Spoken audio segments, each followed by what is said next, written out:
in anime, it gets a bad rap. When series catch up to their manga counterparts, weird shit starts to happen. While Studio Pierrot or Studio Clown, however you want to pronounce it, can be the worst type of filler animation has to offer, and the very word in the anime community is like calling upon the devil when you're watching your favorite show, there is some things that are overlooked and there are some gems in filler. Only in Naruto can you see a genie, a ninja ostrich, and this.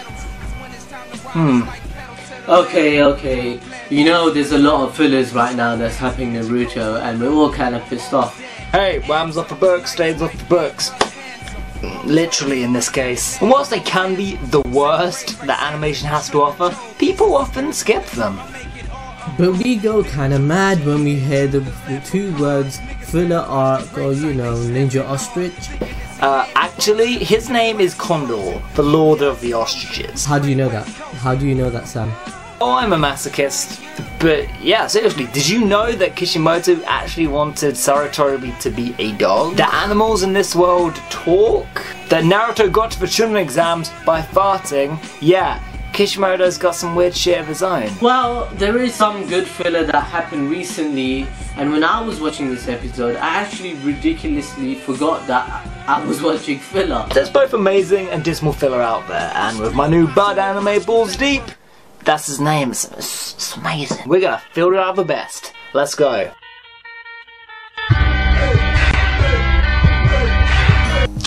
I just gotta find the One Piece. For me, number one, I'm gonna go with the new Chunin exams. Yeah, I know, Madara's going around the battlefield, kicking ass, killing main characters left, right, and center. When Sakura stops and thinks to herself, hey guys, remember that time we did the Chunin exams? Oh my god, that is a fucking sad. I remember it like it was yesterday. He's careful. Just like yesterday. Which takes us into filler territory. God damn it, Sakura. But what is this? At the gates of anime hell, what waits for us? An actual